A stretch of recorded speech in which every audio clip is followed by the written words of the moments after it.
Hello everyone, welcome back to my YouTube channel. तो आज का जो वीडियो होने वाला है ये बहुत ही इन्फॉर्मेटिव होने वाला है। वैसे स्टूडेंट के लिए जो अभी अभी टीचिंग ट्रेनिंग कोर्स में एडमिशन लिए हैं या फिर जिन्हें सीटेट के बारे नहीं पता है कि सीटेट एग्ज़ाम होता क्या है, ये क्यों क्वालिफाई करना है या फिर इसका क्या इंपॉर्टेंस है, तो वैसे स्टूडेंट के लिए वीडियो बहुत ही इन्फॉर्मेटिव होने वाला है। तो अगर आप चैनल पे नए हो तो चैनल को सब्सक्राइब करो, लाइक करो एंड शेयर करो, क्योंकि ये वीडियो आपको बहुत हेल्प करने वाला है।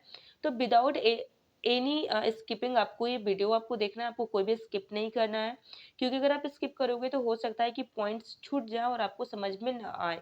तो आपको एक ही लेक्चर में पूरा सीटेट का फुल इन्फॉर्मेशन आपको पता चलने वाला है कि ये है क्या, कितने मार्क्स में क्वालिफाइंग होता है, कि ये क्वालिफाइंग नेचर का एग्जाम है, ऑफलाइन होता है, ऑनलाइन होता है, पैटर्न क्या है, कितने सब्जेक्ट पे एग्जाम होता है, कितने पेपर्स होते हैं। तो हर एक चीज़ आपको इस लेक्चर में पता चलने वाला है। तो आपको वीडियो को स्किप नहीं करना है और आपको वीडियो को शुरू से एंड तक आपको देखना है। और अगर आप चैनल पर नए हो तो चैनल को लाइक करना है, शेयर करना है, सब्सक्राइब करना है। सो चलो स्टार्ट करते हैं। तो सीटेट सीटेट वीडियो स्टार्ट करने से पहले हम लोग फुल फॉर्म समझेंगे कि सीटेट होता क्या है। तो सीटेट का जो फुल फॉर्म होता है वो होता है सेंट्रल टीचर एलिजिबिलिटी टेस्ट।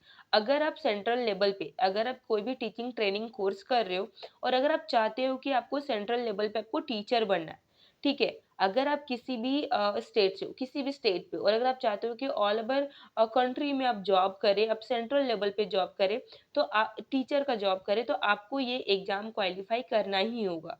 आप विदाउट ये एग्जाम क्वालिफाई किए आप सेंट्रल लेवल पे टीचर नहीं बन सकते हो, ठीक है। तो समझ गए, मतलब टीचर बनने के लिए, सेंट्रल लेवल पे टीचर बनने के लिए ये एक क्या होता है, टेस्ट होता है, ठीक है। एलिजिबिलिटी टेस्ट होता है जो आपको क्वालिफाई करना पड़ेगा।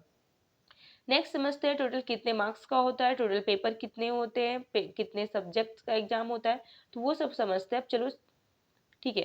तो ये जो टोटल मार्क्स है, टोटल मार्क्स है, टोटल मार्क्स हमारा 150 का होता है। कितने का होता है? 150 का होता है। टोटल पे कितना पेपर होता है? टोटल 2 पेपर होता है, पेपर 1 और पेपर 2। अब हम लोग समझते हैं पेपर 1 क्या है, पेपर 2 क्या है। इसको अच्छे से समझो, क्योंकि काफ़ी स्टूडेंट इसमें ना कंफ्यूज रहते हैं, काफ़ी स्टूडेंट, ठीक है। तो देखो पेपर 1 और पेपर 2 क्या है। अगर आप, ठीक है, 1 टू 5, 1 टू 5 का अगर आप टीचर बनते हो, अगर आप बनना चाहते हो, तो उसके लिए पेपर 1 क्लियर होना बहुत कंपलसरी है। मतलब कंपलसरी है, आप बिना पेपर 1 क्लियर किए आप 1 टू 5 का टीचर आप नहीं बन सकते हो सेंट्रल लेवल पे। अगर आप 6 टू 8 का टीचर बनना चाहते हो, ठीक है, अगर आप 6 टू 8 का टीचर बनना चाहते हो, तो आपको यहाँ पे पेपर 2 क्लियर होना चाहिए। मतलब 1 टू 5 का अगर आपको टीचर बनना है तो पेपर 1 क्लियर होना होगा। अगर आपको 6 टू 8 का टीचर बनना है तो पेपर 2 यहाँ पे क्लियर होना चाहिए, ठीक है, ये समझे। अब नेक्स्ट समझते हैं कि कितने सब्जेक्ट का। ये जो पेपर 1 होता है, पेपर फर्स्ट होता है, पेपर जो 1 होता है, इसमें टोटल कितना पेपर होता है? 5 सब्जेक्ट होता है, ठीक है। टोटल कितना सब्जेक्ट होता है? 5 सब्जेक्ट होता है। पहला, जैसे आपको हिंदी पढ़ना पड़ेगा, दूसरा आपको पढ़ना पड़ेगा इंग्लिश, ठीक है, तीसरा आपको पढ़ना पड़ेगा मैथ्स, चौथा आपको पढ़ना पड़ेगा सीडीपी, ठीक है। कितने क्या हुआ? हिंदी, इंग्लिश, मैथ्स, सीडीपी और ईवीएस। तो ये 5 पेपर, ठीक है, ये 5 आपका जो सब्जेक्ट है, ये आपको कहाँ पढ़ना पड़ता है?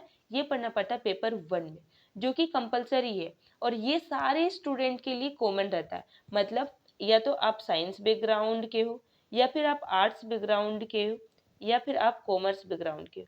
आप किसी भी बैकग्राउंड के हो, आपको पेपर 1 क्लियर करने के लिए ये जो 5 सब्जेक्ट है ये कॉमन सब्जेक्ट है और आपको पढ़ना पड़ेगा, ठीक है। लेकिन जब आप पेपर 2 का एग्जाम देते हो, आप पेपर 2 का एग्जाम देते हो, तो पेपर 2 में क्या होता है कि सब्जेक्ट आपका चेंज हो जाता है।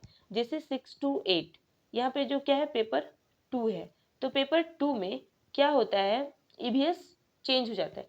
जैसे जो कॉमन सब्जेक्ट है, कॉमन सब्जेक्ट है आपका हिंदी, इंग्लिश और यहाँ पे सीडीपी। ये जो क्या है, कॉमन सब्जेक्ट है, हिंदी, इंग्लिश और सीडीपी, ये कॉमन सब्जेक्ट है, सभी को पढ़ना है। लेकिन अगर कोई आर्ट्स का बच्चा है या फिर अगर कोई साइंस का बच्चा है, तो आर्ट्स वाले बच्चे के लिए, आर्ट्स और कॉमर्स वाले के लिए यहाँ पे आर्ट्स और कॉमर्स वाले बच्चे के लिए आपको यहाँ पे एसएसटी पढ़ना पड़ेगा। क्या पढ़ना पड़ेगा? एसएसटी पढ़ना पड़ेगा। एसएसटी का आपको यहाँ पे सब्जेक्ट पढ़ना पड़ेगा। लेकिन अगर आप साइंस बैकग्राउंड से बिलोंग करते हो तो आपको एसएसटी को आपको नहीं करना है। जो अभी कॉमन सब्जेक्ट बताएं उसके अलावे आपको यहाँ पे मैथ्स एंड साइंस आपको पढ़ना पड़ता है। समझ गए? आपको यहाँ तक समझ में आ गया कि क्या क्या पढ़ना है? अगर आप आर्ट्स और कॉमर्स के बच्चे हैं तो आपको यहाँ पे क्या पढ़ना पड़ेगा? वो सारा कॉमन सब्जेक्ट के अलावा एसएसटी पढ़ना पड़ेगा। एसएसटी का आपको 2 पेपर पढ़ना पड़ेगा। और अगर आप साइंस बैकग्राउंड से बिलोंग करते हैं तो आपको यहाँ पे मैथ्स और आपको क्या पढ़ना पड़ेगा? साइंस पढ़ना पड़ेगा। ठीक है? कहाँ मतलब कौन से क्लास तक का इसका जो एरिया होता है वो कहाँ का होता है? 6 to 10। आपको 6 to 10 का एनसीईआरटी भी आपको यहाँ पे कवर करना होता है। ये समझिए। अब चलो समझते हैं नेक्स्ट पॉइंट कि क्राइटेरिया क्या होता है। देखो क्राइटेरिया तो पहले ये था कि अगर आप कोई भी टीचिंग ट्रेनिंग कोर्स कंप्लीट कर रखे हो, कोई भी टीचिंग ट्रेनिंग कोर्स अगर आप कंप्लीट कर चुके हो तो आप इस एग्जाम के लिए एप्लीकेबल हो जाते थे।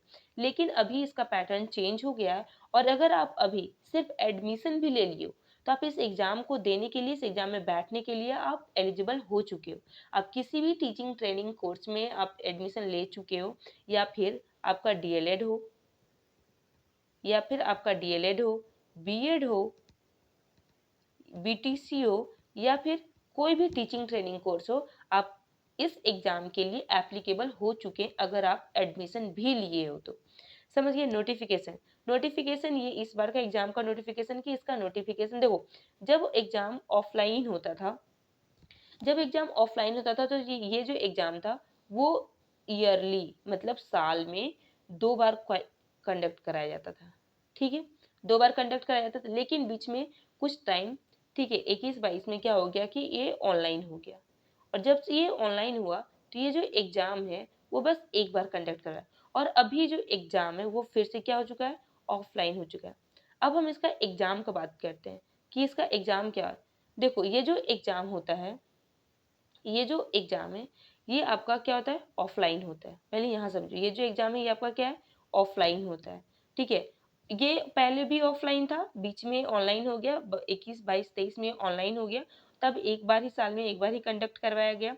लेकिन ये फिर से भी ऑफलाइन हो चुका है और ये फिर से क्या साल में 2 बार कंडक्ट करवाया जा रहा है। ठीक है? अभी जो एग्जाम हुआ था 20 अगस्त को एग्जाम हुआ था, 20 अगस्त 2023 को एग्जाम हुआ था और इसका एग्जाम फिर से ऐसा एक्सपेक्ट किया जा रहा है कि जो मिड आपको दिसंबर तक इसका एग्जाम आपको देखने को मिल सकता है। और इसका जो नोटिफिकेशन है, यहाँ पे जो नोटिफिकेशन का बात कर रहे थे, ठीक है, 2023 दिसंबर का, तो मिड अक्टूबर या फिर लास्ट अक्टूबर तक, आपको लास्ट अक्टूबर तक इसको जो नोटिफिकेशन है ये आपको देखने के लिए मिल जाएगा। तो जो वैसे स्टूडेंट जो अभी भी प्रिपेयर नहीं कर रहे तो आप एग्जाम का प्रिपरेशन स्टार्ट कर दीजिए, क्योंकि इसका नोटिफिकेशन आपको अक्टूबर में देखने को मिल जाएगा। ठीक है? नेक्स्ट और समझते हैं कि इसका जो मार्क्स डिस्ट्रीब्यूशन होता है ये कैसे होता है। ठीक है? ये समझना बहुत ज़रूरी है। तो यहाँ पे समझो कि इसका मार्क्स डिस्ट्रीब्यूशन कैसे होता है। जैसे जो 5 पेपर होता है तो 5 पेपर में, मतलब 5 पेपर नहीं, जो 5 सब्जेक्ट होता है। ठीक है? जैसे पेपर 1 में हमारा 5 सब्जेक्ट है, तो 5 सब्जेक्ट में टोटल एक एक सब्जेक्ट कितने क्वेश्चन का रहेगा? 30 क्वेश्चन का। ठीक है? और 30 मार्क्स का। अब जो 30 क्वेश्चन का, तो यहाँ पे क्या होगा कि जो 15 नंबर होगा ये आपका क्या होगा? पेडागोजी होगा, जो मतलब सब्जेक्ट शिक्षण विधि, मतलब कि पेडागोजिकल ये रहेगा, क्वेश्चंस रहेगा जो भी पेपर का देते हो। जैसे हिंदी का हिंदी पेडागोजी रहेगा, साइंस पेडागोजी रहेगा, मैथ्स पेडागोजी होगा, इंग्लिश पेडागोजी होगा। तो 15 नंबर जो है वो पेडागोजी से होगा और जो 15 नंबर है वो आपका सब्जेक्ट से होगा। तो यहाँ पे अगर आप सीडीपी को अच्छे से कर लेते हो, अगर आप अच्छे से कर लेते हो, अच्छे से कवर कर लेते हो, तो यहाँ पे आप जो पांचों सब्जेक्ट का जो पेडागोजी है, मतलब कि 75 मार्क्स आप इजीली यहाँ पे क्या कर लोगे? अचीव कर लोगे। अब नेक्स्ट चीज ये समझना है कि इसमें पासिंग मार्क्स कितना का होता है। देखो, तो पासिंग मार्क्स, यहाँ पे पासिंग मार्क्स पे आपको नहीं जाना है। जब आप देखोगे, जब आपका रिजल्ट कार्ड आएगा, तो रिजल्ट कार्ड में आप देखोगे कि मिनिमम आपका यहाँ पे 60% चाहिए और मिनिमम 60% लाने के लिए आपको 90 मार्क्स, अगर आप 90 मार्क्स से कम लाते हो तो आप क्वालिफाई तो हो जाओगे, क्योंकि जो ओबीसी के लिए जो क्वालिफाइंग होता है वो 82 मार्क्स में होता है। ठीक है, ओबीसी के लिए 82 मार्क्स में होता है, जनरल के लिए 92 मार्क्स है। तो आप यहाँ पे क्वालिफाई तो हो जाओगे, लेकिन 60% आपका यहाँ पे कंप्लीट नहीं होगा। और अगर 60% अगर कंप्लीट नहीं होगा तो ये रिजल्ट कार्ड में साफ साफ क्लियरली लिखा हुआ होता है। तो आपको हमेशा ये लेके चलना है कि एटलीस्ट 100 मार्क्स लाना है। आपको 100 मार्क्स का टारगेट करना है कि 100 मार्क्स ही आपको लाना है, तब जाके आपको यहाँ पे, क्योंकि 90% लाओगे, एटलीस्ट 90 मार्क्स लाओगे, तब यहाँ पे आपका 60% होगा। तो आप ये लेके चलो कि 100 हमको क्या करना है, 100 मार्क्स लाना है, मतलब 60% आपको लाना ही होगा। तो होप ये जो छोटा सा वीडियो है आपको आपके लिए बहुत ही हेल्पफुल रहा होगा। आपको वीडियो पसंद आया होगा। अगर पसंद आया है और नहीं भी आया है तो आपको चैनल को लाइक करना है, शेयर करना है, सब्सक्राइब करना है। और आपको और अगर कुछ कन्फ्यूजन होगा या फिर और आपको किसी भी टॉपिक के बारे में जानना होगा तो आप कमेंट बॉक्स में ज़रूर करना। मैं कोशिश करूँगी कि उस पर मैं आपको रिप्लाई करूँ। Thank you.